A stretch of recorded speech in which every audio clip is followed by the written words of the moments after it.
Management में ही हम आगे चलते हैं। आगे हम देखते हैं, इस बात करते हैं स्थायी पूंजी की। स्थायी पूंजी और कार्यशील पूंजी होता क्या है, बहुत ही इंपॉर्टेंट टॉपिक है जो आपको परीक्षा में पूछ सकता है कि स्थायी पूंजी क्या होती है और कार्यशील पूंजी क्या है। आपको ऑप्शन में आते हैं तो स्थायी पूंजी को जो ऑप्शन दे देगा कुछ कार्यशील के पूछ सकता है कि भाई ये चीज़ें क्या हैं। तो हम बात करते हैं सबसे पहले स्थायी पूंजी की। तो स्थायी पूंजी में क्या होता है, हम व्यवसाय करते हैं तो आपने देखा होगा स्थायी मतलब फिक्स की बात करते हैं। हम व्यवसाय के दौरान आप फर्नीचर बनाते हैं, आप सामान रखने का जो भी जगह बनाते हैं रखने के लिए, लकड़ी का होगा, लोहे का होगा, जो भी होगा उसको हम स्थायी पूंजी। स्थायी पूंजी में आपका भूमि भी आता है, भवन भी आता है, संयंत्र भी आता है, उपकरण भी आता है, मशीनरी आ जाती है आपकी, है ना।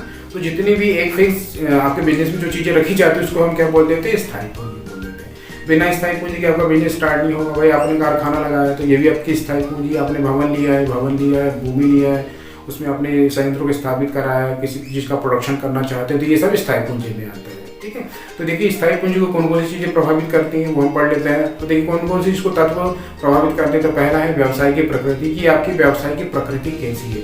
आप बहुत बड़ी बड़ी कारखाने खोलना चाहते हैं, मिल खोलना चाहते हैं, उस हिसाब से आपको व्यवसाय में स्थायी पूंजी की आवश्यकता होगी। सेकेंड आता है आपका व्यवसाय का आकार। व्यवसाय का आकार मतलब व्यवसाय का आकार आपका छोटा या बड़ा है, या आप छोटा मोटा बिजनेस करना चाहते हो तो उस आधार पर आपको स्थायी पूंजी आपको लगेगी यहाँ पर। फिर आता है उत्पादन विधि। देखिए कई उत्पादन विधि क्या होती है, डायरेक्टली एक ही मशीन के द्वारा आप सब चीज़ों को उत्पादन कर सकते हैं, लेकिन कुछ प्रोडक्शन के उत्पादन में आपको बहुत ही प्रोसेस करनी पड़ती है। तो प्रोसेस करने जाएंगे तो आपको सीधी सी बात है, आपको कारखाने या उसके अंदर जो मशीनरी आपने रखा हो 2 या 4 मशीनें लगती हैं तो उसके हिसाब से कोई स्थायी पूंजी लगेगी। या आपका जो प्रोडक्शन है एक ही प्रोसेस से खत्म हो जा रहा है तो वहाँ पर आपको स्थायी पूंजी कम लगेगी आपको। फिर आता है आपको स्थायी संपत्तियाँ प्राप्त करने का ढंग। स्थायी संपत्तियाँ आप कैसे प्राप्त करेंगे, वही उसका यूज़ कैसा है, वो यूज़ आपकी बिजनेस कैसा है, उस हिसाब से उसको प्राप्त करके आप उसका यूज़ करेंगे। विक्रय वापसी प्रणाली भी होती है। भाई कोई किसी कारण कोई दिक्कत होगी तो आप उसको वापस भी करके आप दूसरी मशीन आप ले सकते हैं, स्थायी पूंजी को कम करके स्थायी नई चीज़ ला के उसमें आप उसको लगा सकते हैं।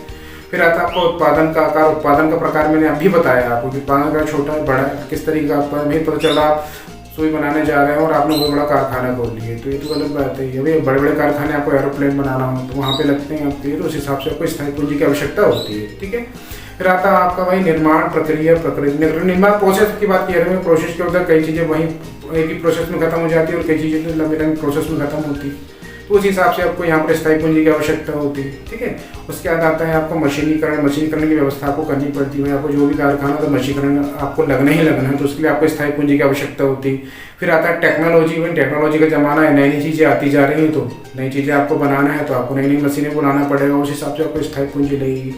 ठीक है, तो आपको एक क्वेश्चन कैसा आ सकता है कि स्थायी पूंजी नहीं है, आपको दे देगा भाई उसमें भूमि, भवन, संयंत्र और XYZ आप कुछ भी दे सकते हैं। तो जो एक अलग ऑप्शन आएगा वो क्या होगा, आपका आंसर होगा। अब बात करते हैं हम कार्यशील पूंजी की। तो इसी को लेकर हम बात करते हैं स्थायी पूंजी। जैसे मैंने आपको बताया वैसे कार्यशील पूंजी होती है। स्थायी पूंजी मतलब स्थायी संपत्तियाँ। कार्यशील पूंजी की हम बात करते हैं। कार्यशील पूंजी में होता क्या है कि दिन भर में जितने भी आपको रॉ मटेरियल क्रय, किसी वस्तु को आपको खरीदना है, आपको वेतन देना है, मजदूरी देना है, कमीशन देना है, आपको किराया देना है, आपको स्टॉक इकट्ठा करना है, आपको उधार आपको बेचना है, तो इसके लिए क्या लगता है, आपको कार्यशील पूंजी की आवश्यकता होती है। ठीक है, तो बिना इसके भी आपका कार्य नहीं चल पाएगा। भाई आपको रॉ मटेरियल खरीदना, आपको प्रोडक्शन करना चाहते हैं तो सबसे पहले आपको रॉ मटेरियल खरीदना पड़ेगा। रॉ मटेरियल खरीदेंगे तो उसके लिए आपको क्या लगेगा, यहाँ पर कार्यशील पूंजी की आवश्यकता होगी।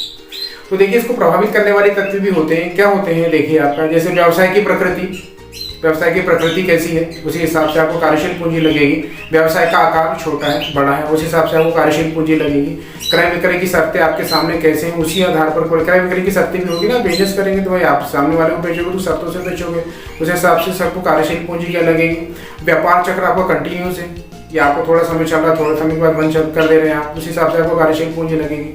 फिर आता है मौसमी परिवर्तन। आपने देखा होगा कोई बिजनेस रहते हैं जो मौसम के हिसाब से चलते हैं आपके, कई भाई बुलन का समय आ गया है, छाते का समय आ गया है, तो इस हिसाब से ये चीज़ें चलती रहती हैं। तो ये मौसमी परिवर्तन के कारण आपको कार्यशील पूंजी की भी कमियाँ ज़्यादा हो सकती है। फिर आता है आपको लाभांश नीति। भाई लाभ भी देना, हमको कर्मचारी काम कर रहे हैं, लाभांश नीति आपने बना ली, उस हिसाब से आपको कार्यशील पूंजी की व्यवस्था भी करनी पड़ती है।